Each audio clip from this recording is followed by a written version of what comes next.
Bom dia a todas e a todos. É com enorme prazer que iniciamos mais um webinar do programa Parceria pela Valorização da Educação. E hoje nós vamos falar sobre um assunto muito importante, o planejamento curricular e a implementação das atividades não presenciais. E para falar sobre esse tema tão importante, nós trouxemos um especialista no assunto, o Raf Gomes Alves. Raf, muito obrigada pela sua participação hoje. Eu vou falar um breve currículo seu e depois também apresento o currículo do Carlos. O Raf é professor de Química, foi diretor de currículos na Secretaria de Educação Básica do MEC e conselheiro no Conselho Estadual de Educação de Goiás. O Raf atuou também como superintendente de educação da Secretaria de Educação de Goiás e também do Estado do Paraná. Raf, obrigada, muito obrigada. Ô, Carol, bom dia, obrigado. Bom dia. E, enfim, pedimos desculpas pelo desafio aí de conexão que todos nós tivemos no dia de hoje, mas, enfim, alguns minutinhos somente de atraso. Mas apresento a vocês também o Carlos Sanches, que na verdade todos já conhecem, né? O Carlos é consultor educacional e está trabalhando com a gente diariamente aqui nos webinars do PVE. Ele é conselheiro do Conselho Estadual de Educação do Paraná e membro do Instituto Campanha Nacional pelo Direito à Educação. Ele foi presidente da Undime Nacional e do Conselho Nacional do Fundeb. Carlos, seja muito bem-vindo esta semana. Um bom dia. Bom dia, Carol. Bom dia a todos. Que bom que estamos aqui novamente. E hoje recebendo o Raf. Raf é um grande especialista em currículos, esteve no Ministério da Educação na área de currículos, dirigindo essa área, tem experiência em redes de ensino, também experiência na área de normatização, porque o Conselho Estadual de Goiás também, e acho que a nossa discussão vai ser maravilhosa hoje. Que bom. Então, para começar a nossa conversa, eu peço para a Ana Clara soltar a nossa primeira enquete. Gente, para quem só ouve falar, Ana Clara é uma pessoa muito querida que nos auxilia aqui com toda a parte background aqui da nossa videoconferência. Bom, peço para vocês responderem a essa pergunta. Quais são os principais desafios para a Secretaria Municipal de Educação na construção do referencial curricular alinhado à BNCC e o desenvolvimento de atividades não presenciais durante a pandemia? Se vocês puderem responder, eu agradeço muito. E após a apresentação do Raf, a gente volta com os resultados dessa pergunta. Raf, pode começar. Obrigado, Carol.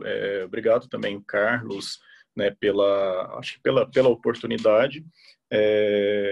Acho que para mim, né, estar aqui dividindo, né, uma fala com o Carlos é um motivo de muito orgulho. Alguém que já conheço há um tempo, que admiro enfim, né, e principalmente para discutir um tema tão importante quanto esse e desafiador ao mesmo tempo, né, que é né, devido a toda essa situação inesperada e às vezes até mesmo surreal, né, que tem acontecendo, né, como é que a gente lida, né, com essa questão, né, qual é o lugar das atividades não presenciais, né, qual o lugar da Secretaria de Educação e dos gestores escolares para a gente, né, garantir esse acesso à educação, mesmo nessa situação não presencial, aos nossos estudantes e com apoio aos nossos professores. Então, assim, para mim é um motivo, né, de grande orgulho e já agradeço, né, desde já pelo convite e, claro, né, agradeço a todos também que estão participando,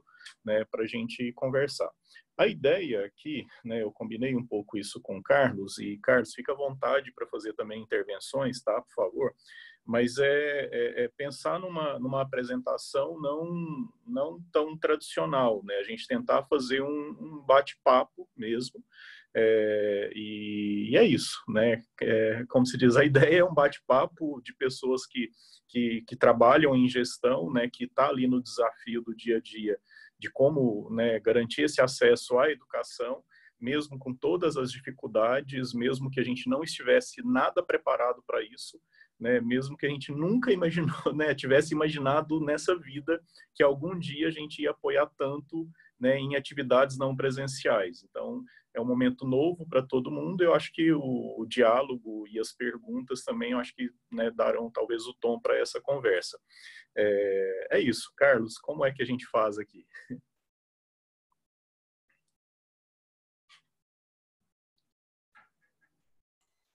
Deixa eu abrir meu microfone. Vamos lá, vamos começar a nossa conversa, Rafa. Eu queria, se você permite, lembrar que recentemente o Rafa teve uma iniciativa, talvez alguns até possam conhecer, e talvez alguns não conheçam, mas foi a elaboração de um e-book sobre atividades pedagógicas não presenciais e um trabalho muito alinhado a partir do parecer que o Conselho Nacional de Educação baixou, o parecer número 5 do Conselho Nacional de Educação.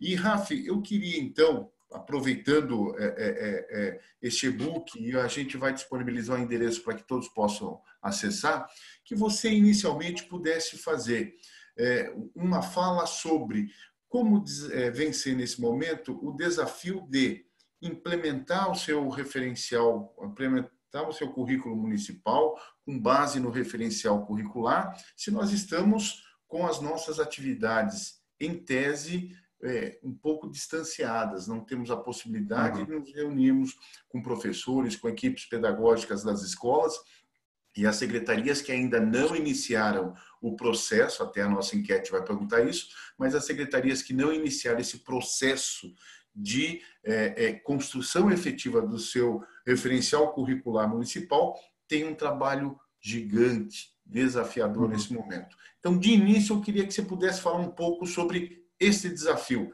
como implementar o currículo nesse contexto. Obrigado, Carlos. Eu acho que assim, o primeiro ponto é a gente reconhecer que o momento é desafiador. Segundo, é a gente reconhecer que não tem uma receita pronta, mas que a gente vai ter que testar. É isso, ninguém estava preparado para esse momento. Eu acho que esse é um ponto. Então, o medo de errar, eu acho que é o primeiro, o primeiro passo que a gente não pode de maneira alguma ter nesse momento, né? Dito isso, o que acontece, Carlos? Eu acho que a gente tem um ponto que é importante, para além da escola como local responsável pelo conhecimento, pela construção do conhecimento, a escola ela tem uma importância fundamental para a sociedade, ela tem um papel importante que é a função social. Essa função de formar pessoas, formar esse cidadão que já é atuante, seja criança, bebê, ou jovem ou adulto, então é formar esse cidadão que já vive nessa sociedade, e claro, a gente tentar construir uma sociedade mais justa, uma sociedade menos desigual, mais que as pessoas tenham oportunidades diferentes. E quando a gente, sempre que a gente falou de educação básica, e eu vou me colocar nisso, tanto na secretaria, como professor de química, como coordenador pedagógico de escola, ou como técnico de uma regional de ensino que fazia o acompanhamento pedagógico de escolas, ou na secretaria, ou no MEC, no conselho, etc. Todos esses lugares, a gente nunca imaginou que em algum dia a gente não teria esse contato com os nossos estudantes.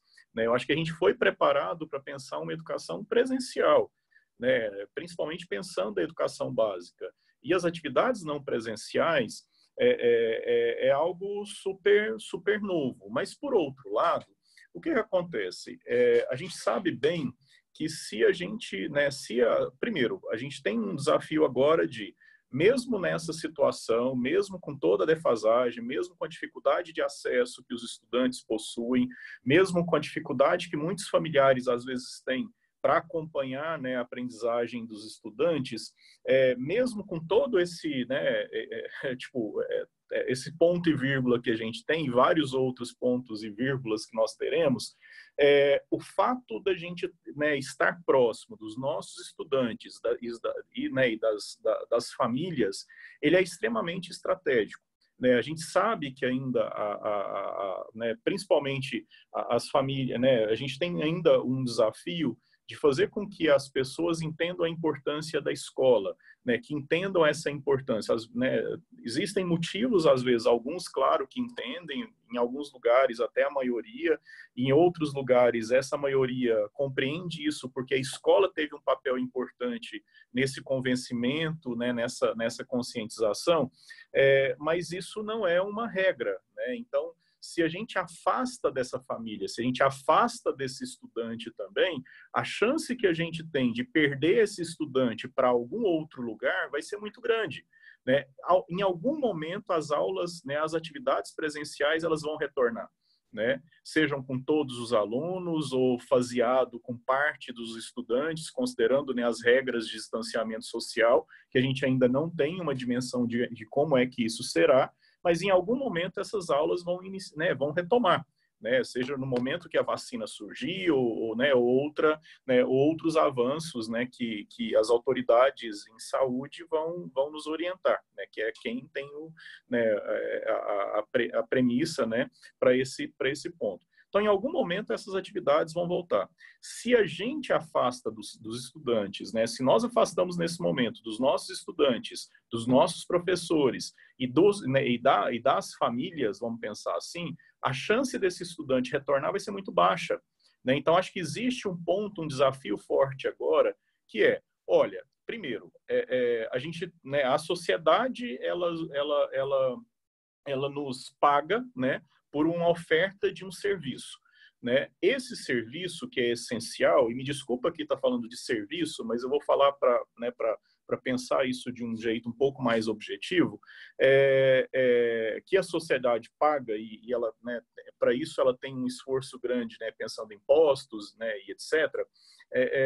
A gente precisa dar um retorno, né? E não é porque, nesse momento, né, a gente não tem a possibilidade, devido às regras de distanciamento social, de ofertar essas atividades de forma presencial. Então, a única possibilidade que a gente tem é de oferta não presencial, seja fazendo Zoom, fazendo webconferência, fazendo podcast, pelo WhatsApp, ou por atividades impressas, né, ou por contato telefônico e etc. Né? Existem várias estratégias que eu tenho tido contato, né? E eu acho que o ponto principal primeiro, é a determinação que essas secretarias estão tendo e que as escolas estão tendo de entender que, olha, não dá para a gente ficar afastado dos nossos estudantes. Alguma coisa, né, qualquer contato, mesmo que ele seja precário, mesmo que a atividade não presencial seja, né, difícil, complexa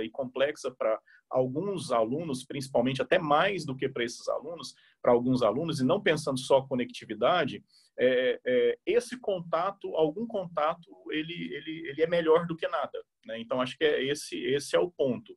E é o que a gente tem disponível hoje, né? Então, acho que tem um ponto importante que é, olha, acho que a gente tem o dever nesse momento de cuidar dos nossos estudantes, de cuidar dos nossos professores. E nesse cuidar, né, a partir do momento que a secretaria e a escola têm esse posicionamento, né, de manter o contato, manter a rotina, né, com os estudantes, aí vem um outro trabalho que é de planejar qual a melhor forma desse contato. Né? O que eu quero para esse momento, né? Então, o que eu vou desenvolver? Porque então, não é só o contato, você está bem, você está mal, etc. Porque isso, em algum momento, é legal, mas depois isso cansa, e não é isso que as pessoas querem, né, só também. E a escola é um local também de aprendizado. Então, é possível que também, né, mesmo com esse contato, com essa acolhida, a gente também oferte alguma coisa, né, de atividade pedagógica para os estudantes. Então, eu estou tendo contato com algumas iniciativas, por exemplo, mesmo para a educação infantil, onde professores, né, primeiro, a secretaria teve essa postura, né, e essa deliberação de vamos ofertar alguma coisa para os nossos estudantes, mesmo a gente sabendo que não é o ideal, é o que a gente tem para hoje, então vamos enfrentar isso. E teve uma postura de discutir com as escolas, né, de discutir com os diretores, levar isso para os professores também. Beleza, gente, o cenário é esse, o que a gente faz? Né? Então, acho que teve uma postura interessante, onde, por exemplo, as escolas começaram a fazer, por exemplo, vídeo, né, para os pais, né, fazer, por exemplo, podcast, onde o professor, por exemplo, contava uma história, né, para o estudante, né, e também fazia uma orientação para os pais, olha, né, a nossa sugestão, pai, é que faça isso, né, que desenvolva, né, conte essa história para o seu estudante, né, para o seu filho, escute dele, né, o que ele vai retornar. Enfim, as pessoas estão tentando do seu jeito, e eu acho que isso é rico, né? E eu acho que isso é um ponto importante. Então, assim, acho que, Carlos, o primeiro ponto nós não temos a possibilidade de ofertar educação presencial. né? Outro ponto é reconhecer que esse distanciamento da família é o pior cenário, né? Esse distanciamento do estudante, a gente não ter contato com os estudantes, não ter contato com a família, é o pior dos cenários. Então, o que seria um cenário intermediário aí, que a gente consegue ter um contato, mas um contato não só de acolhida, mas um contato que a gente leve aprendizado, né? Mesmo reconhecendo que a gente vai ter estudantes que, por uma série de outros motivos, ou não conseguirão ter acesso, ou terão dificuldade para acompanhar. Aí, para esses, a gente precisa pensar em plano B, plano C, plano D, né? Então, o que é possível fazer com esses estudantes? E eu acho que o segredo para tudo isso é discussão, é planejamento, é levar o problema também para a escola, é corresponsabilizar a escola para que ela ajude também a achar caminhos, né? Acho que ninguém mais do que a escola entende e conhece cada contexto de cada estudante. Então, a escola também pensar junto, como é que eu chego aos meus 252 estudantes, né? O que eu faço? Qual é o conteúdo que eu levo para eles, né? Qual é a forma de levar? É atividade impressa? Se é uma atividade impressa, ela precisa ter orientações para quem vai conduzir essa atividade impressa com os estudantes. E tem uma questão, às vezes a gente tem uma postura um pouco preconceituosa, Carlos, né? E eu não vou jogar pedra em ninguém, mas que a gente fala, mas o pai não consegue acompanhar, o pai tal. A gente parou para ensinar o pai para fazer isso, né? Pode ser que a gente tenha, por exemplo, a minha avó, ela nunca foi uma escola na vida. Minha avó foi quem me ensinou, né? Quem começou a me alfabetizar. Então, não era pelo fato da minha avó não ter tido uma escolaridade formalizada que ela não conseguiu cobrar de mim horário de estudo, né? Como diz, controlar a questão de uso de TV, etc. Hoje talvez é um pouco mais complexo do que aqueles poucos anos atrás, né? Os 10 anos atrás, nesse sentido. Mas, assim, eu acho que a partir do momento que a gente coloca na mesa, gente, temos um problema, vamos pensar em soluções para esse problema, precisamos envolver as famílias, né? E a gente confia nessa família para dar esse resultado, como se diz, isso. Acho que a gente está num momento de aprendizado, um momento onde a gente está procurando caminhos e tem muita coisa bacana acontecendo por aí, mesmo com os pontos e vírgulas que eu acabei de pontuar, né? Então, assim, é isso, Carlos. Eu acho que esse é um panorama, né, geral e a gente pode ir conversando. Legal. Raf, e eu vou me guiar um pouco aqui pelo material do e-book, e aí você traz uma sugestão interessante, que é esta possibilidade, num contexto atual como esse, da flexibilização curricular. Você cita até um exemplo da Austrália. Queria que você falasse um pouquinho sobre isso, por favor. Legal, bacana. O que acontece, Carlos? Então, vamos lá, né? Eu acho que hoje, nós temos um direcionador curricular importante para todo o país, que é a Base Nacional Comum, né? E que nos estados, essa base, né, que não é currículo, ela teve um trabalho de construção desses currículos, né? Então, e que a deliberação do Conselho Nacional de Educação, e inclusive pautado, né, pela definição da base, até pelo próprio Plano Nacional de Educação, é que esses currículos, obrigatoriamente, eles necessitavam contemplar essa base, né, toda a base, até porque senão não faria sentido se algum contempla um pedaço, outro, etc. O que acontece? A base, ela já é um documento extenso, né, de exigência de aprendizagem para um período de 200 dias letivos presenciais com um mínimo de 4 horas diárias, né? Talvez para um grupo de alunos ela é suficiente, para outros não. Há uma necessidade de ampliação do tempo escolar para conseguir contemplar todas aquelas aprendizagens. O que está ali é direito de aprendizagem dos estudantes. Então, assim, o que é o ponto, né? Mas aí a gente precisa pensar o seguinte, olha, dentre aquilo que está posto, né, no currículo, né, da rede ou currículo estadual, a depender aí, porque cada município, né, pensando aqui, a web é aberta e tem pessoas de vários estados. Tem lugares que o município fez adesão ao currículo estadual, tem lugares que o município está elaborando um currículo local, elaborou um currículo local, então, assim, tem um status um pouco diferente. Independente, né, existe um documento, primeiro, para esse ano, para educação infantil e ensino fundamental, o documento curricular obrigatório é a Base Nacional Comum, né, é a partir da Base Nacional Comum Curricular. Então, isso é uma deliberação, é legislação, né? E a gente não tem outra opção. Só que, usando o bom senso, né, nós temos hoje o que o estudante aprende com as atividades não presenciais, muito provavelmente não dá para ser a mesma coisa do que estava sendo previsto para as atividades presenciais, né? Então, por exemplo, se eu tenho, vamos colocar, uma coisa existiam certos conteúdos planejados para esse ano letivo, considerando a Base Nacional Comum Curricular. Rafa, o que eu faço, considerando que agora eu tenho um contexto de atividades não presenciais e eu tenho um contexto de retorno, que a gente ainda não sabe quando esse retorno, né, presencial vai acontecer e nem a forma como ele vai acontecer. O que a gente tem hoje visualizado é a possibilidade das atividades não presenciais. O primeiro passo é a gente definir nesse currículo que a rede tem, ou esse currículo que a rede observa, considerando a base nacional, quais daquelas habilidades são possíveis de serem trabalhadas, né? Quais delas são essenciais, são estruturantes, necessárias, né? Que são pré-requisito para que o estudante avance na aprendizagem, e quais dessas são possíveis de serem trabalhadas por meio de atividades não presenciais, né? Então, o primeiro ponto é a necessidade, Carlos, isso é um ponto que a Austrália fez, e eu penso que é algo, né, que é importante a gente olhar, olha, a gente não tem a mesma quantidade de dias letivos presenciais que a gente teria. Hoje a estratégia é outra. A atividade é pelo WhatsApp, ou impressa, ou por videochamada, ou por Zoom, ou por Teams, etc., né, por webconferência. Então, que adaptações eu preciso fazer?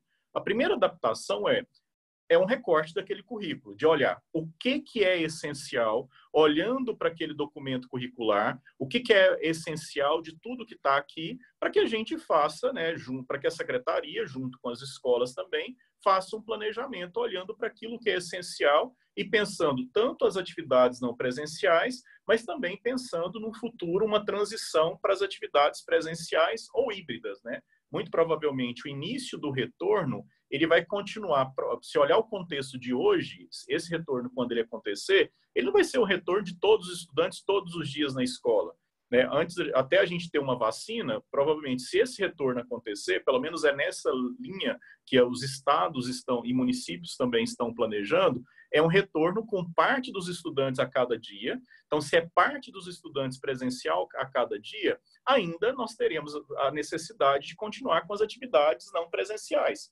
né? Talvez aquele dia presencial, um dia de orientação, né, e dúvidas gerais para que o estudante continue fazendo as atividades em casa, né? Então, a gente não sabe, olhando para o contexto hoje é esse. Então, o primeiro passo, Carlos, primeiro, a gente definir para que serve esse momento, né? Então, é bem importante que a gente tenha essa clareza, como eu falei anteriormente. Então, as atividades não presenciais, eu quero contato com os meus estudantes, eu quero manter uma rotina com esses estudantes também, com seus familiares, mas eu quero levar alguma aprendizagem.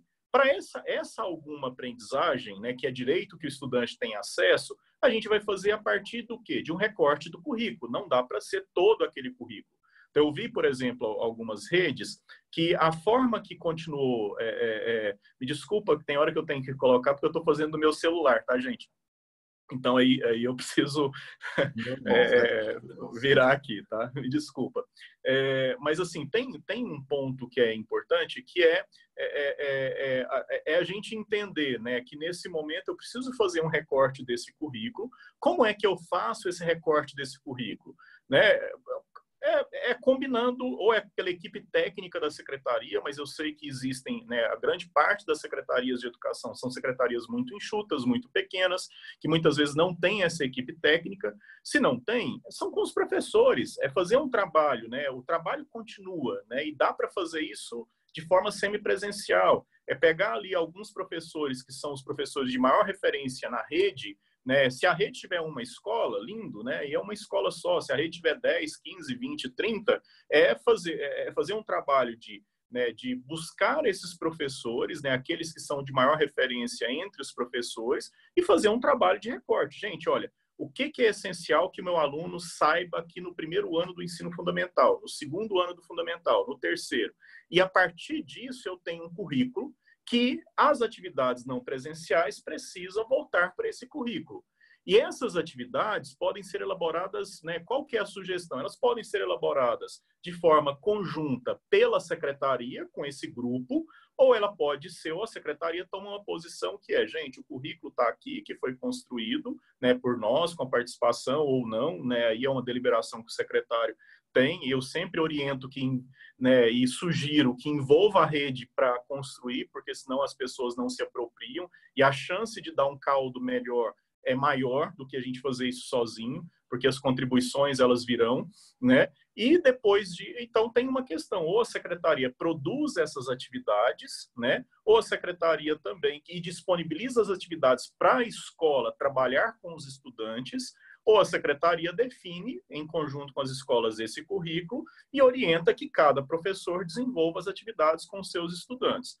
Particularmente, Carlos, eu penso que se a secretaria consegue estabelecer uma rotina de trabalho com um grupo de professores, né, da rede, somado com a sua equipe técnica, para produzir essas atividades, sejam elas atividades escritas, sejam eles, né, podcast, ou vídeos pequenos, ou webconferência, né, etc. Ou tem lugares que têm possibilidade, inclusive, de fazer isso pela TV. Né? Então, assim, cada lugar tem uma, né, tem uma possibilidade, tem uma realidade. Mas, enfim, eu acho que o primeiro passo é fazer um recorte do currículo, é isso que a Austrália fez, é isso que a Argentina está fazendo, é isso que muitas redes municipais e estaduais desse Brasil têm feito também, né? E a partir desse recorte do currículo, planejar as atividades. Eu acho que é muito arriscado, nesse momento, delegar para que cada professor elabore as atividades. Que a atividade não presencial ela tem uma lógica muito diferente de uma atividade presencial. Né? A forma de escrita dela tem que ser diferente, não dá para ser aquela lógica de me empresta aqui essa atividade, que era, a gente até brincava, né, quando na época do mimeógrafo, né, que ainda nós temos escolas que ainda continuam, né, que o professor, me empresta essa atividade que gostei dela, né, e pega o stencil e roda, né, e rodava também essa atividade. E às vezes um pouco descontextualizada, né? Para as atividades não presenciais não dá para ser. Ela precisa ter início, meio e fim, ela precisa ter orientação para os pais, mas é isso. Eu acho que o ponto é, primeiro, né, ter um currículo, um recorte de um currículo, esse recorte de currículo para atender essa necessidade, focando naquilo que é essencial, é o entendimento que nós estamos no momento de atividades não presenciais, mas na oportunidade de um retorno presencial, muito provavelmente nós teremos que conviver com essas atividades não presenciais, sejam elas da natureza que forem. A gente sabe que é desafiador, tem redes que você tem uma conectividade super alta com os estudantes, tem redes que não. Tem escola que às vezes você atende um público, né, talvez com nível socioeconômico mais favorecido, que vai ter uma facilidade maior. Tem outros que não. Tem escolas que atendem um público que, né, que mora no campo, né, que mora na zona rural. Então, como é que a gente chega nesse acesso? Acho que para ter essas respostas, assim, eu acho que uma sugestão, envolva as escolas. Chame os diretores, os coordenadores pedagógicos, os representantes dos professores para a mesa, né, compartilhe o problema, mas também para compartilhar as soluções. Tem muita gente boa distribuída nas nossas redes, gente. E que, às vezes, essas pessoas a gente acaba, pela rotina, pela dificuldade, pela necessidade de entrega rápida, a gente acaba não dando voz para essas pessoas. Então, acho que chegou um momento que a gente precisa de ajuda. Né? E, enfim, eu acho que é isso que a gente detalha nesse material, mas que estou aberto também a outras sugestões também. Raf, você foi falando, eu fui amarrando aqui. Fala um pouquinho sobre a possibilidade de uma organização interdisciplinar, até pelo contexto que a gente vive, em que algumas redes começam a discutir uma possibilidade de volta, embora muita gente está discutindo aqui, e daqui 2 semanas pode ser que se frustre em virtude da situação, né, do vírus, né? Mas o que já se sabe é que, quando dá volta, provavelmente a gente vai ter a necessidade de um sistema híbrido, porque talvez uma turma de 3º ano, por exemplo, nós com 25 alunos, talvez a gente vai ter que dividir essa turma em 3 grupos, e provavelmente, sei lá, cada um vai fazer o seu esquema, mas imagina a situação. O grupo 1 da turma do terceiro ano, com 8, 9 alunos, vai na segunda e na quinta. O grupo 2 vai na terça e na sexta. O grupo 3 vai na quarta e no sábado para a escola. Por exemplo, como a escola poderia estruturar uma organização interdisciplinar nesse contexto? Vamos lá, sua pergunta é super simples, né, Carlos? Vamos lá. É daquelas que torce a gente, mas deixa eu pensar aqui. Eu acho que primeiro ponto, né, você tem razão, né? A gente ainda não sabe que contexto que a gente vai ter, né, e que momento que esse retorno vai acontecer. Então, assim, eu acho que por isso que aí, ainda mais nesse contexto de incerteza de retorno para as atividades, né, não presenciais, das atividades presenciais, me desculpe, a necessidade mais urgente ainda, né, da gente, né, de quem não está fazendo e desenvolvendo as atividades não presenciais, de começar, né? Então, esse é um ponto. A gente não tem uma dimensão de quando isso vai, né, vai passar. Outra questão, o que acontece? Eu acho que, por isso, essa sugestão inicial, né, minha, no sentido de envolver os professores, né? Eu acho que, a partir do momento, uma coisa, principalmente pensando no Fundamental 2, no Fundamental 1 existe uma tendência maior, uma vez que muitas vezes é um professor apenas né, com os estudantes, em alguns casos tem o de educação física ou de arte, algumas redes têm também o de inglês, mas enfim, pensando o regular, né, se eu tenho um professor, né, pensando assim, anos finais, porque aqui nós temos redes também que ofertam anos finais, vou olhar para anos finais que eu acho que é um pouco mais complexo e depois volto para os complexos do ponto de vista de planejamento, porque cada professor é dono da sua disciplina e a gente tem uma dificuldade do professor de matemática sentar com de história, de ciências, por diferentes motivos, até pela falta de espaço para isso acontecer. Eu acho que a partir do momento, Carlos, que a gente define, que a secretaria define qual é esse currículo, né, quais são essas habilidades essenciais, se ela se propõe, por exemplo, né, eu acho que assim, tem um ponto que para esse momento eu preciso pensar o que eu consigo engajar mais os meus estudantes a quererem estudar. Então, eu preciso pensar um tipo de atividade que ela não afugente os estudantes, que na realidade ela engaje, né? Porque já é desafiador a gente o dia todo ali do lado do estudante, né, para que ele desenvolva as atividades, imagine que a gente ainda, né, afastado. Então, acho que a gente precisa partir para a conquista, o que é mais desafiador ainda. E essa conquista, se a gente trabalha com atividades com a perspectiva interdisciplinar, pensando, né, problemas reais que ele está vivenciando, né, pensando propostas de intervenção, né, que ele vai pensar, né, da situação que ele está vivenciando agora, né, ou a situação que ele tá apresentando, talvez ela tenha uma chance maior de engajá-los, né? Então, por exemplo, por que não o professor de português, de matemática, de ciências, de geografia, né, planejar em atividades, isso ele pode construir isso à distância também, né, usando diferentes ferramentas que nós temos hoje, né, da Google, da Microsoft, etc., que são ferramentas, inclusive, disponibilizadas, né, de forma gratuita, ou outras também, né? Se não dá para fazer isso, faz com foto, gente, faz com papel. Eu acho que quando a gente quer fazer, o WhatsApp ele já é um lugar né, de construção. Né, dá para ser feito, se esse é o objetivo. Então, acho que tem uma lógica também da escola definir, olha, vamos pensar em temas específicos, onde a gente planeje uma atividade, né, conjunta entre português, matemática, ciências, por exemplo, pensando uma temática, né, pensando uma temática que seja atrativa para né, para aquela pessoa, né, para aquele estudante também, e em cima disso, né, em cima disso, a gente, né, acho que constrói isso junto com os professores. Outra questão também, pensando anos iniciais, talvez seja um pouco mais simples, né, porque anos iniciais, pensando simples no sentido de pensar a construção interdisciplinar, porque o professor dos anos iniciais já tem essa vivência um pouco mais forte do que nos anos finais, né, do ensino fundamental. Então, para os anos iniciais, é a mesma lógica, é pensar talvez uma sequência didática, uma sequência de atividades que envolve um tema que é um tema comum, um tema gerador, e a partir desse tema gerador, que pode ser, por exemplo, né, esclarecer um pouco mais para os estudantes, né, sobre o que é a COVID, né, quais são os cuidados que ela precisa ter, né, quais são os cuidados, né, que aquela criança ou que a família precisa ter, né, para se cuidar, para cuidar dos pais, e a partir disso pensar, tentar até qualificar a informação. Né? Hoje eles têm acesso a uma gama grande de informações essas que muitas vezes não são confiáveis. Então, eu acho que primeiro, se existe uma postura, olha, não vamos pensar atividades de português, de matemática, de arte, de educação física, etc.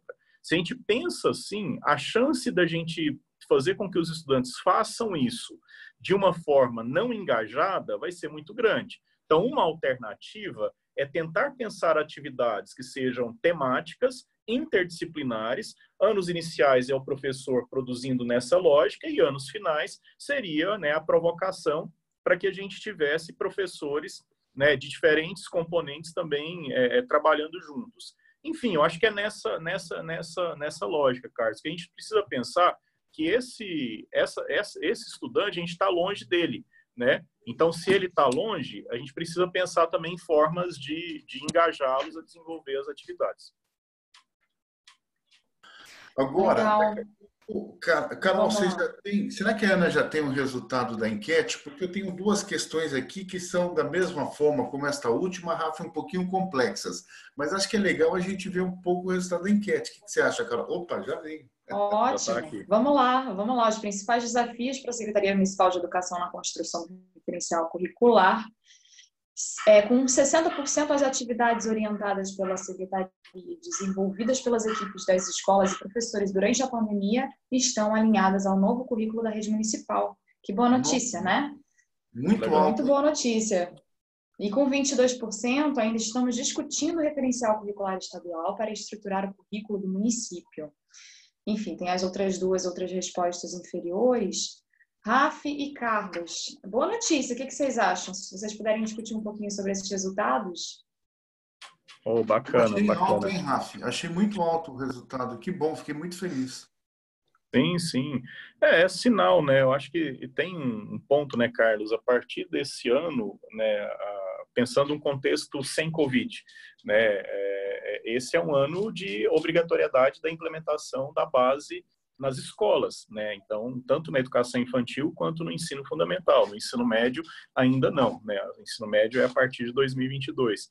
Mas, então, acho que é legal a gente ver que os municípios, mesmo, né, num contexto de Covid, né, um contexto de distanciamento social, têm se reportado a esse documento curricular, né, para planejar as suas atividades. Muito legal, muito bacana. Uma das questões que eu queria tratar aqui, em parte, a Simone Soares Cardoso já trouxe, que é a questão em relação à avaliação. O desafio é gigante, Rafa, até porque, como você disse aí no início, e reiteradas vezes estamos aqui com todos os convidados tratando disso, ninguém se preparou. Mas o fato é que não basta apenas realizar as atividades não presenciais, é preciso desenvolver também um contexto de avaliação, entendendo que a avaliação não é estática, entendendo que a avaliação não é prova, acho que é consenso para todo mundo, está tranquilo. Mas e aí, Rafa? Como efetivamente utilizar processos de avaliação, como estruturar esses processos, como implementar esses processos de avaliação? Legal, Carlos. Excelente pergunta, né? E ótima preocupação, né? Excelente preocupação que a Simone traz. Eu acho que tem um ponto, né, Carlos? Primeiro é o seguinte, né? A gente precisa colocar as coisas no lugar. Quando a gente fala, o que acontece? Eu acho que eu vejo alguns movimentos de secretarias chegando direto aos estudantes, né, chegando direto aos pais, sem envolvimento das escolas, sem envolvimento dos professores. Dificilmente a secretaria, ela não consegue conhecer até pela dimensão que ela está, pela distância que ela está desses estudantes, ela consegue ter essa dimensão, porque não é só mandar as atividades, não é só fazer o vídeo, não é só fazer a programação pela TV, né?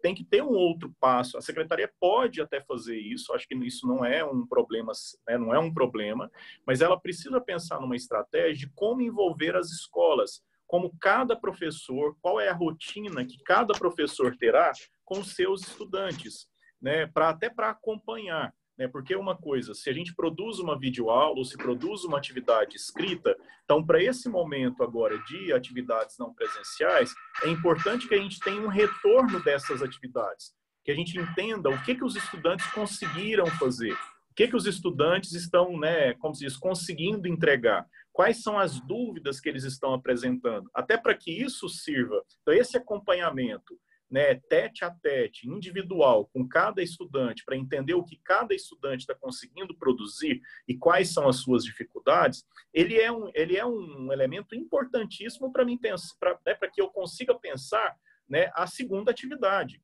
Se eu não olho para o resultado, porque senão eu vou estar, né, jogando no escuro. Eu vou estar desenvolvendo de forma aleatória atividades, preenchendo o tempo dos estudantes, deixando todo mundo ocupado, mas eu não consigo avaliar qual que é o retorno disso. Então, acho que nesse contexto agora, acompanhar, acho que criar uma estratégia em que a escola, em que cada professor, né, acompanhe, né, como é que cada estudante reagiu com aquela atividade, o que ele conseguiu desenvolver, o que ele conseguiu fazer. Por isso que é importante pensar em adaptações curriculares, porque principalmente olhando a alfabetização, né, dificilmente esse estudante vai conseguir ser alfabetizado com atividades não presenciais, mas existem outras habilidades que podem ser trabalhadas com ele.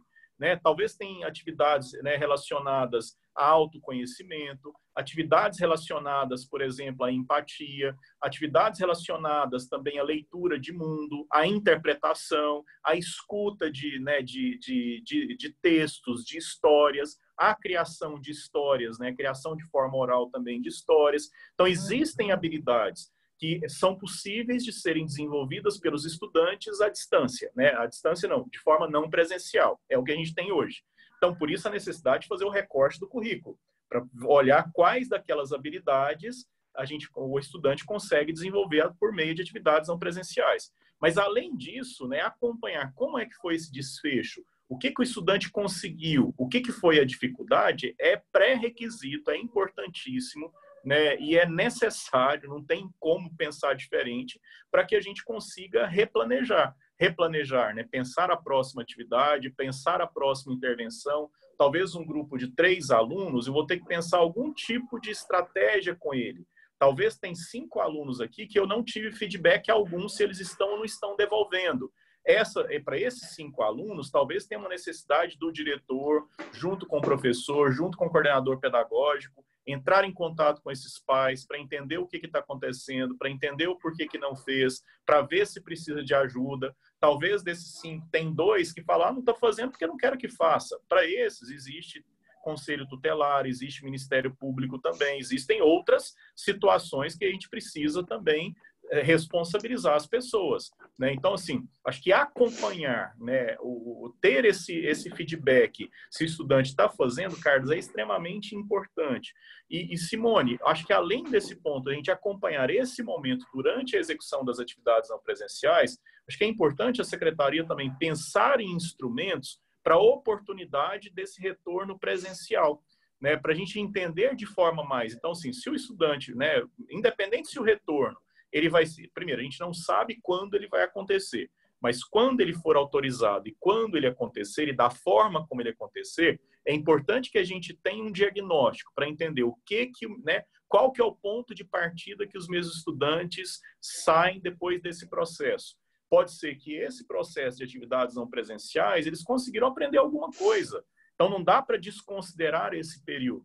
Então, ter um instrumento de avaliação diagnóstica elaborado, aí a minha sugestão, aí é um ponto meu, tá, gente? Eu respeito outras estratégias. Acho que cabe à secretaria, de forma dialogada com a escola, pensar em instrumentos de gestão. Cabe à secretaria pensar, mesmo que ela construa isso junto com os professores, né, ela pensar em um instrumento de avaliação da aprendizagem dos estudantes, de forma que a gente tenha um padrão para a rede. Né? Claro que isso não impede que o professor faça o seu diagnóstico, que a escola faça o seu diagnóstico complementar, mas o secretário, a equipe técnica da secretaria e os diretores ter esse elemento, esse diagnóstico, né, para o momento do retorno, né, seria super importante. E como a gente não sabe quando esse retorno vai acontecer, a gente também tem um tempo de planejar, tem um tempo de envolver as pessoas, né? Claro que não é concentrar isso nas mãos de um, né? É dividir, é envolver as escolas, mas eu penso que a gente tem 2 pontos, tá, Carlos? Eu acho que, e Simone, tanto acompanhar o desenvolvimento dos estudantes durante as atividades não presenciais, quanto acompanhar depois. E isso funciona não para o fundamental só, né? Funciona também para a educação infantil, né? As crianças ali na educação infantil, ela tem aprendizagens, né, que são direito que elas né, que elas conseguem aprender, né? Conseguem aprender brincando, elas conseguem aprender interagindo, elas conseguem aprender, né, aprender relacionando. Então, assim, as atividades também contando história, ouvindo história, sabendo ouvir, sabendo falar, né, esperar o outro, respeitar. Então, acho que existe toda uma estratégia de diagnóstico que a gente pode fazer agora, durante o acompanhamento, e é muito importante que acompanhe. Não dá para a gente ser tarefeiro, passar, ocupar o tempo dos outros, irritar os pais, né, irritar os professores e, para isso, não ter objetivo algum. Né? Então, é importante que a gente acompanhe. Né? E o outro ponto é a gente produzir, né, alguma forma de avaliação diagnóstica no momento do retorno. Mas a minha sugestão é que a secretaria faça isso junto com as escolas, sistematize esse dado para que a secretaria tenha esse dado, até para ela entender aonde que ela vai ter que focar mais. Qual é a escola que talvez ela vai ter que pensar em um aumento de horas de aula para os estudantes e assim por diante. Né? Então, enfim, eu acho que esse é o lugar da avaliação. Como sempre, ela tem um lugar importante. Rafi, olha só. Bacana, Rafi. Carol, tem uma outra pergunta aqui, mas vamos lá, Carlos. Eu recebi aqui no meu WhatsApp, até interessante, a pessoa pediu para não colocar aqui, mas ela já baixou o e-book, baixou o material e falou: Carlos, pede para ele falar rapidinho sobre portfólio no ensino fundamental agora durante a pandemia. Ah, legal. Vamos lá. Carol, você quer também perguntar ou eu já toco aqui a do Carlos? Eu vou fazer a pergunta e aí depois você responde as duas. A Margot, perfeito, então. Ela pergunta o seguinte, a Margarete Ribeiro: a construção de propostas de aprendizagem por tema gerador, envolvendo várias disciplinas, demanda uma mudança na cultura organizacional da escola. Quem poderia ser o estimulador dessa proposição? Que legal. Eu vou começar por essa. Vamos lá. Aí eu já vou pela segunda, com um portfólio que eu acho que aí dá para a gente fazer casar. Margarete, eu acho que aí depende muito, né, de qual a estrutura que a escola tem e que a secretaria tem. Né? Então, assim, eu acho que excelente pergunta. Vamos supor, se a escola ela tem um coordenador pedagógico, né, então eu penso que ali essa é a pessoa que vai provocar esse contato entre os professores, né? Claro que muito pautada pelo diretor da escola, né? Eu acho que o diretor ele precisa ser um diretor focado na aprendizagem, né? A gente às vezes tem muitos diretores administrativos, financeiros e poucos ainda focados na aprendizagem. E a gente precisa ter claro que a nossa função na escola, independente, e na secretaria também, a função é garantir. A gente só existe Secretaria de Educação e só existe escola para a gente garantir a aprendizagem dos estudantes. As questões administrativas, de RH, financeira, etc., são suportes para que essa aprendizagem aconteça. Então, assim, eu acho que tem um ponto, né?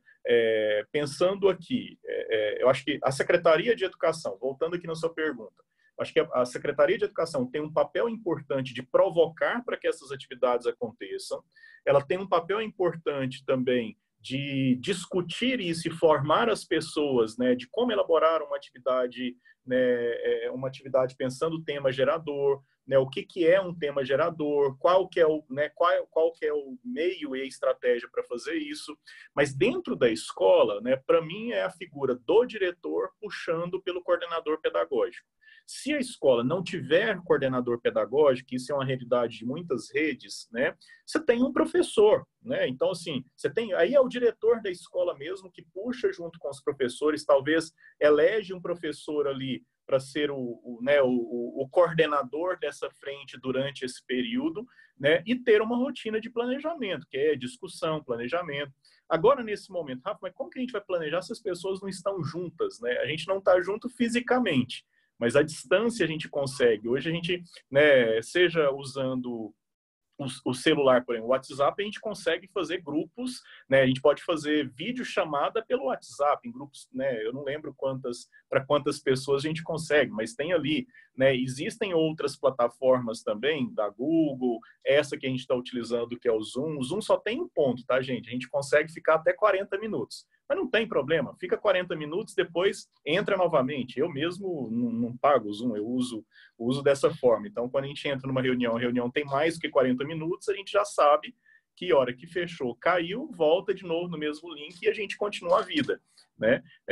Mas eu acho que o grande organizador e quem puxa isso, né? Porque tem que ter aquele que puxa a ideia, aquele que orienta, aquele que discute, aquele que vai refinar, que vai sistematizar, que vai puxar, que vai cobrar, né? Então, acho que isso pode ser pelo diretor da escola, pode ser pelo professor coordenador da escola, pode ser, né, caso não exista, né, também por algum professor que foi, né, eleito para essa, né, ou foi designado para essa atividade. Acho que é um exercício legal de planejamento. Oi.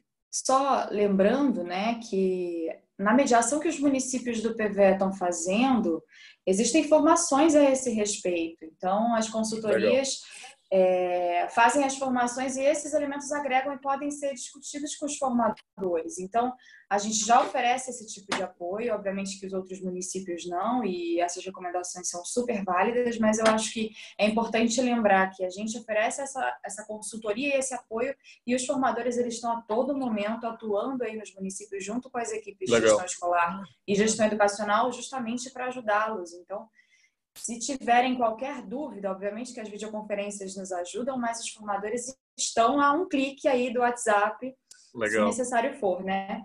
Desculpa, te cortei. Bacana. Que é isso, imagina. Não, em Goiás a gente fala que é a faca e o queijo na mão, né? Mas me parece que Minas também fala isso. Aí eu não vou brigar com Minas, porque acho que Goiás e Minas, inclusive, é muito próximo quanto a isso. Mas, né, eu acho que é bacana, é uma ótima oportunidade, né? Muito bom. Outra questão em relação ao portfólio. Carlos, o portfólio, eu acho que ele não tem um jeito, né, de ser feito, né? Eu acho que o portfólio é muito mais a intencionalidade, né? Eu acho que tem um ponto, mas é muito de orientação, de organização. Acho que é bem importante, primeiro, que o professor acompanhe diariamente a execução das atividades pelos estudantes, e essa execução dessas atividades, elas podem virar um portfólio. Elas podem, acho que é importante que a gente tenha um histórico de evolução para que o aluno possa acompanhar, para que o pai possa acompanhar, para que o professor também possa acompanhar, né?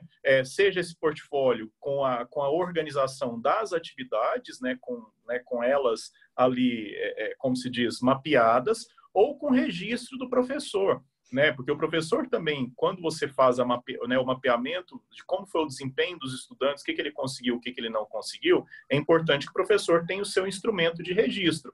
Então, esse portfólio também ele pode vir acompanhado por esse instrumento de registro, né, gerencial, talvez ali uma planilha simples, né, com o nome de todos os alunos da sala, com a descrição sucinta de cada atividade para aqueles que você, né, que tiver necessidade.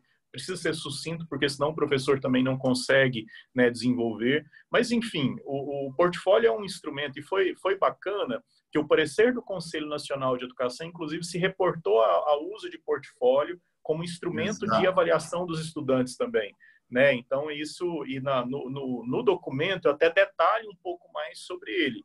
Mas eu acho que a lógica do portfólio é essa, né? Que você poderá acompanhar o desempenho dos estudantes durante essas atividades não presenciais, né? Para que no momento do retorno, você tenha um elemento a mais para saber, olha, onde eu preciso focar, onde eu preciso direcionar a minha prática.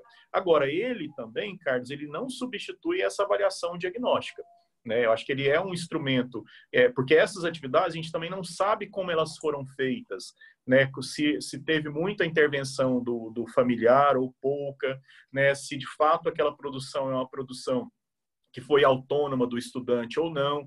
Então, ter também essa avaliação diagnóstica na entrada, do retorno dos estudantes, ela é um instrumento que pode somar. Então, acho que a gente está falando de coisas que somam, né, e podem se, né, ajudar nesse processo tanto de replanejar o que a gente está fazendo agora, quanto a gente planejar e definir o que nós faremos na oportunidade do retorno. E a Sheila Cristina, ela traz aqui um comentário, ela fala, pensando no que você, Rafa, comentou, a aprendizagem por projetos e roteiros de estudos consegue motivar os alunos. E aí ela dá uma orientação, né? Ver José Pacheco da Escola da Ponte. E penso ser o melhor momento para as mudanças educacionais. Legal, bacana, Sheila. O que é? Eu acho que a gente, assim, eu não sei, eu acho que não dá para a gente ficar lamuriando. Né? A realidade está posta, a gente não tem como mudá-la, né, agora, mas como que a gente tira o melhor proveito de tudo isso, né? Se é que a gente pode, né? Eu acredito que a gente pode, né? Eu acho que, assim, mais do que nunca, a gente tem a possibilidade de aprender muito com esse momento, né? Por que a gente não está trabalhando, por exemplo?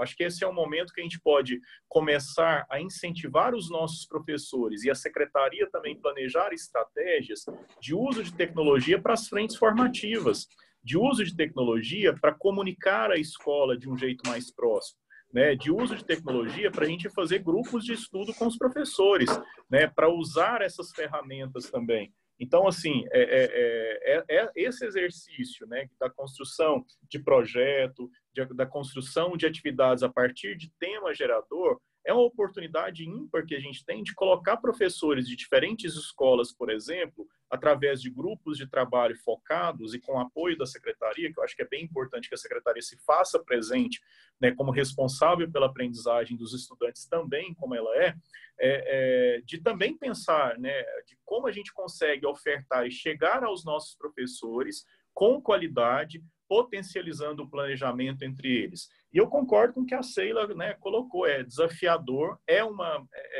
mudança de mentalidade, né, porque é você sair da lógica da caixinha da matemática, da caixinha da educação física, da caixinha, né, dos meus alunos, da minha sala, e pensar, né, você pode até continuar com os meus alunos e a minha sala, porque eu acho que isso é difícil de tirar do professor, né, e vou me colocar isso no lugar, mas eu acho que esses alunos, né, o que eu ofereço para os meus alunos, ele pode ser potencializado com o apoio de outro professor, né? Eu acho que a gente pode trabalhar de forma conjunta. E você tem total razão, né? Não dá para, se a gente oferece atividades que são atividades só pensando a disciplina, muitas vezes a chance delas serem descontextualizadas é grande. A chance da gente ter um grande volume de atividades para os estudantes é muito grande. A gente sabe, né? A gente sempre fala, mas o aluno não faz atividade para casa. De repente, a gente só tem atividade para casa, gente. E se essas atividades para casa, né, essas atividades não, né, chamando aí das atividades não presenciais nesse momento, se a gente não ressignifica elas para que o aluno, né, tenha prazer em fazer de alguma forma, né, vai ser difícil, né? Então, assim, acho que tem esse quesito agora que a gente tem que conquistar. E essa conquista, ela tornou-se um pouco mais complicada e vai exigir da gente um pouco mais de planejamento, um pouco mais de ousadia, né, e um pouco mais da gente tentar sair um pouquinho, né, do nosso lugar comum. Rafa, a outra questão importante que eu queria trazer também, a Renata trouxe parte dela aqui, que é em relação à documentação dos estudantes, histórico escolar, as notas bimestrais e tudo mais. E aí, agora é importante também a gente tratar dessa questão sobre o ponto de vista da norma e da legalização e legitimação da vida legal da escola e da vida legal do estudante, que a pandemia muda completamente o contexto de atuação, contudo, a vida legal da escola e do estudante precisa ser preservada. E aí é extremamente importante que a gente possa observar as normas dos conselhos de educação e que, se não forem alteradas, precisamos buscar a melhor maneira de se adequar às que já existem, né, Rafa? Sim, sim. Carlos, é sempre problemático, né? Quando a gente fala da inspeção escolar, é sempre um desafio, né? Eu acho que ali é um lugar que, assim, tradicionalmente, ela já tem uma tradição muito conservadora, né? Então, assim, eu acho que tem um ponto. Agora, não dá para a gente trabalhar com esse conservadorismo olhando essas regras. Então, a gente precisa ter bom senso, né? A gente precisa também, eu acho que rediscutir, né? E eu acho que o ponto que você trouxe, né? Se ali naquele conselho, né? Principalmente pensando no conselho municipal ou o conselho estadual, se for o caso, eu acho que é importante que as pessoas criem, né? Um diálogo com o conselho, né, caso as normas não sejam revistas, né, porque elas precisam ser revistas, não tem como, o contexto é outro. Não dá para que eu exija para a escola, né, agora pensar, por exemplo, aí eu pensando por mim, tá, gente? Acho que a gente tem essa liberdade, talvez, de falar o que a gente pensa, e isso acho que não é uma verdade, né, absoluta. Eu acho que cabe a cada um também ter né, tipo, filtrar e pensar em estratégias. Mas será que faz sentido a gente pensar em notas bimestrais, né? Será que faz sentido a gente pensar nesse momento, por exemplo, em aprovação ou reprovação de aluno, né? Talvez acho que claro que aí é sempre um dilema, né? E aí, Rafa, como que a gente vai fazer para o estudante que não está fazendo, não está desenvolvendo, né? Aí eu acho que tem um outro trabalho. O trabalho nosso agora é de conquistar. O trabalho nosso agora é garantir, fazer essa aprendizagem chegar. O trabalho nosso agora é de acolher, mas acolher levando o aprendizado. Ele não pode ser punitivo. Lembra quando a gente sempre discute a avaliação classificatória, punitiva ou formativa? Talvez agora a gente está numa oportunidade ímpar de pensar a avaliação como do aspecto formativo, que é aquela que eu tenho o dado para que eu consiga identificar, né, qual foi a qualidade, qual foi a apropriação do que está sendo feito, né, se os alunos aprenderam, se não aprenderam, e o que eu vou fazer para que eles aprendam.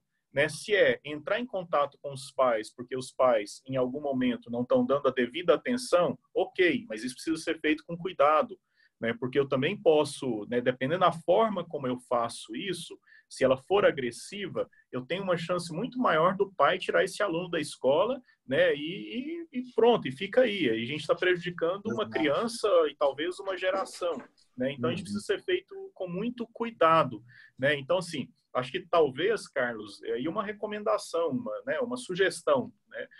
Se a norma não foi revista, se a norma não está adaptada para esse contexto, né, de registros, né? Tanto pensar registro, como fica o registro da frequência, como é que fica o registro da nota, né, como é que fica o registro, né, da situação do aluno, né, durante esse ano letivo. Eu penso que vale a pena ter um diálogo aberto com o conselho, chamar o conselho para essa discussão, né, discutir e mostrar, gente, se a gente fizer isso, a gente corre o risco de perder aluno, a gente corre o risco de ter reprovação, né, e eu acho que não é isso agora. Né? A gente está fazendo um atendimento que é um atendimento focado na acolhida, focado no contato, mas também garantindo alguma aprendizagem. Eu não vou começar agora a punir os estudantes por isso. Se eu tenho uma postura de punir os estudantes e punir os pais que não estão fazendo, eu vou perder mais alunos. E aquele papel da escola, né? Aquela função social da escola, a gente está desvirtuando ela. Tá? Enfim, eu acho que é esse lugar. Então, assim, Renata, de fato, quando falo, acho que é uma pergunta extremamente, né, importante. Ela está ali no nosso radar, que às vezes a gente, no pedagógico, a gente desespera, porque a gente imagina, sonha e vem, mas como que eu vou registrar isso? Aí, às vezes, acaba com todas as ideias. Eu acho que talvez a postura é um pouco o contrário. Diante disso que a gente quer fazer, como que esse registro vai ser adaptado? Né, talvez é lançar o desafio também para os técnicos responsáveis, né, pela parte de registro, né, e supervisão também da secretaria, para que elas achem também um meio, entenda o processo, entenda a lógica do processo, entenda o objetivo do momento, entenda quais são os prejuízos se a gente não mudar essas orientações, e também possam, né, vir para junto dentro do barco e pensar em estratégias diferenciadas. Né? E isso, claro, também, se necessário for, discutido com o Conselho de Educação, né? Com os conselheiros. Acho que esse lado é importante. Afinal, quem está no dia a dia acompanhando o desenvolvimento, né, acompanhando o desenvolvimento das atividades dos estudantes, é a secretaria e a escola. Acho que o diálogo sempre é importante, mas não adianta, a gente precisa, na minha opinião, eu acho que a gente tem que rever as orientações para esse período, as orientações de registro, de certificação para esse período. Depois retorna, né? E quem sabe a gente aprende também um pouco e melhora um pouco essa parte. Com certeza. Carol, só queria fazer um registro aqui. E, Rafa, olha só, o PVE tem um apoio lá na ponta, diretamente com os municípios, uma assistência técnica importante por meio de algumas instituições. E aí, Carol, é preciso registrar aqui, é muito importante registrar o reconhecimento dos municípios a estas instituições, mas também todas as equipes que estão trabalhando lá na ponta junto aos municípios. Parabéns. Que legal. Aqui, né? Todo mundo reconhecendo e falando aí. Parabéns pelo trabalho de todo mundo. Vamos lá, Carol. Legal. Bom, antes de qualquer coisa, eu queria pedir para a Ana Clara soltar a próxima enquete. Na verdade, são algumas perguntas somente avaliativas, né? A gente, enfim, quer saber um pouquinho melhor sobre qual é a opinião de vocês com relação a algumas questões. Não está aparecendo para mim a enquete. Carlos, está aparecendo aí para você? Está sim. Então, para mim também. Se você puder ler. Para mim não está aparecendo. Vamos lá. Se você puder ler para mim. Se quiserem, como sempre, responder, você já participou de outros eventos aqui do PVE. Se você, caso tenha participado, se já colocou em prática alguma das ações que aqui foram tratadas, e também um pedido especial para que você possa avaliar, assim como das outras vezes, esta videoconferência, que ela serve também para que a coordenação do PVE possa organizar as próximas ações. Carol, por favor, responda. Legal, legal. Você estava falando de conselho escolar, né? E eu gostaria de que, Rafa, se você puder falar um pouquinho mais sobre isso. A Luciana Barroso, ela pergunta: como o conselho escolar pode contribuir neste momento de aulas remotas? Se você puder desenvolver um pouco mais essa questão. Tá, Carol, nesse caso que eu pontuei, talvez eu não me fiz entender, assim, eu estava pontuando muito o Conselho de Educação, tá? Então, porque é quem é responsável pela normatização. Aí depende, né? Cada município, se o município está ligado ao sistema estadual, então seria um diálogo com o Conselho Estadual de Educação, e se o município já tem um sistema próprio, seria com o Conselho Municipal. Mas dá para a gente fazer o link aqui, eu acho que é bacana. O que acontece? Eu acho que o conselho escolar, né, como ele tem conta ali com representantes de pais, de alunos, de servidores, de professores, acho que ali é um lugar bacana para o diretor também se apoiar, né? E claro que a Secretaria de Educação também pode incentivar para que esse movimento aconteça e dar suporte para que ele aconteça também, mas um local para validar o planejamento, para pedir ajuda, é um local que legitima também a tomada de decisão, uma vez que ali você tem, né, representantes das várias, dos vários campos ali da escola também. Então, assim, o envolvimento com o conselho, por exemplo, vamos supor que para esse atendimento das atividades não presenciais, o primeiro passo que a escola precisa ter é o seu plano de ação, né? É o diagnóstico de todos os alunos para entender como é que cada aluno vai acessar as atividades, se tem acesso à internet, se tem acesso ao WhatsApp, se tem condição de assistir webconferência ou não, se ele precisa desenvolver atividades escrita, não tem jeito, né, não tem outra possibilidade. Então, a escola precisa ter um plano de ação, né, que tenha o diagnóstico de acesso dos alunos às atividades, que tenha também quem é responsável pelo quê, quem é responsável pelo envio das atividades, quem é responsável pelo recolhimento das atividades e qual é a forma que esse recolhimento vai existir, qual que é o papel do professor do ponto de vista de acompanhamento dessas atividades com os estudantes, quais são as formas de acompanhamento que devem pontuar. Então, a partir do momento que você tem esse plano de ação elaborado e que, de preferência, construído com a participação de todos, tá? Todos, eu não estou falando que é assembleísmo, né? Não dá para assemblear, assim, eu acho que tem que ter cuidado com isso. Eu estou falando participação, onde você tem uma primeira versão, discute essa primeira versão, né, com as pessoas, né, com a escola, e depois disso, né, valida essas ideias, ou até antes disso, né, pensando como proposta, envolva o conselho escolar. Porque o conselho escolar ele pode dar força, inclusive o conselho escolar vai entender quais são os pontos de atenção, o conselho escolar vai entender quais são os pontos de resistência que, porventura, a escola possa ter, como tratar esses pontos de atenção e esses pontos de resistência. Então, eu utilizaria o conselho, né, utilizaria não como utilitário aqui a palavra, é sempre difícil, né, usar palavras porque elas têm, talvez, outros significados, mas aqui o significado é de apoio.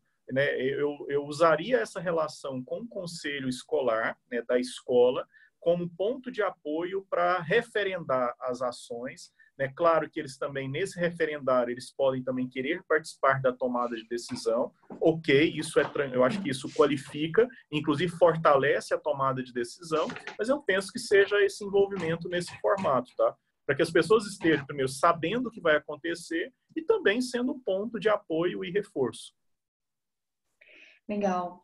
Rafa, eu vou ler mais alguns comentários aqui que eu achei muito bacanas. A Adriana Bezerra, de Votorantim, ela comenta que em Votorantim temos o currículo já homologado, temos o documento orientador para atividades não presenciais impressas para o ensino fundamental e outro documento orientador para a educação infantil. Temos contato com as famílias mediante as redes sociais. Aí ela cita Facebook, WhatsApp, enfim, oferecendo atividades variadas para todo o sistema municipal de ensino. E estamos avaliando o percurso desse trabalho pelo grupo GEDU e GESC do PVE, através de reuniões online periódicas pelo Meet. E tudo está sendo muito bem documentado. Até porque a gente precisa lembrar, né, Rafa, que a gente está chegando aí a um final de ciclo de gestão. Então, sem essa documentação, realmente ficaria complicado, né, para a continuidade do trabalho da Secretaria de Educação. Então, enfim, deixo aqui o comentário da Adriana e aproveito então para fazer aqui uma última pergunta e comentar a vocês que o e-book que foi citado pelo Raf está num link que foi enviado por nós aqui no chat.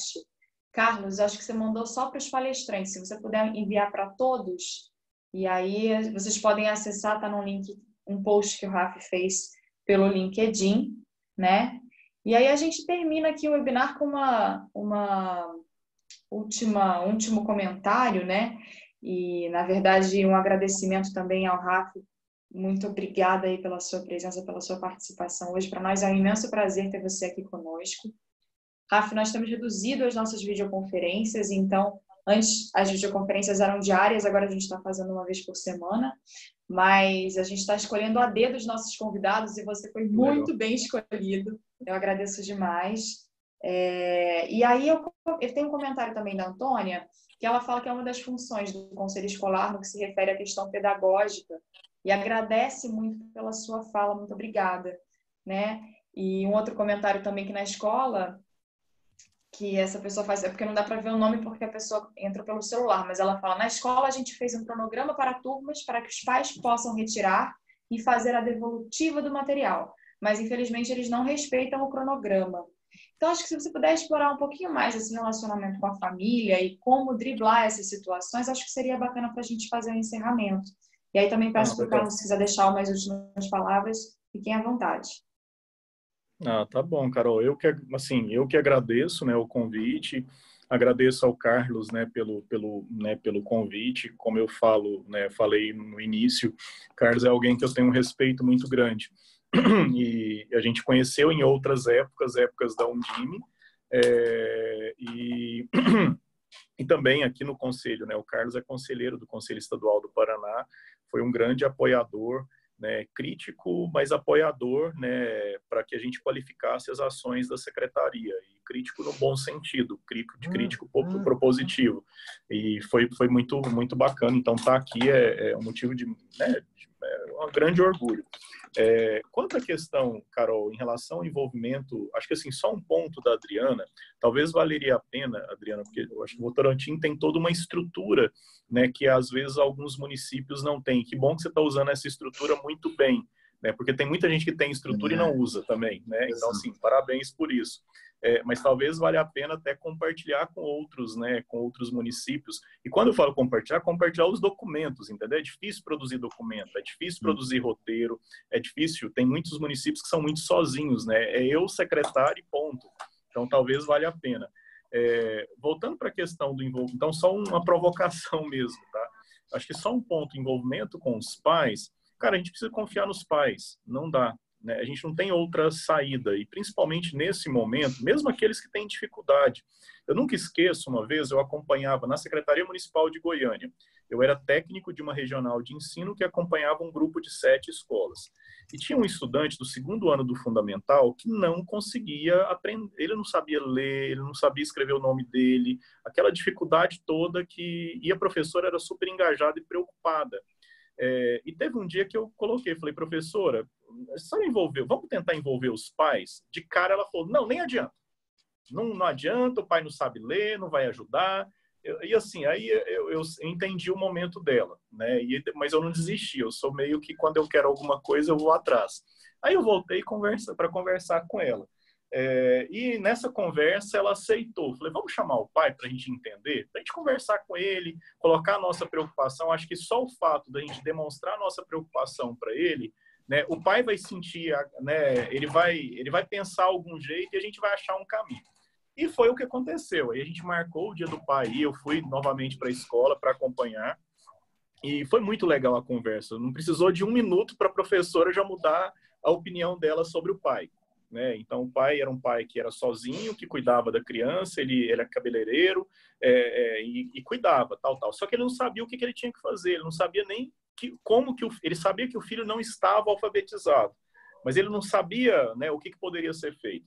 A hora que eu vi, a professora já estava pegando revista, pegando barbante, pegando tesoura, cola e mostrando para o pai como, né, o que ele poderia fazer. Então, ela já fez a atividade, né, do jeito dela, e aí me desculpa se estava adequado ou inadequado, eu achei super adequado, que foi um jeito legal que ela fez.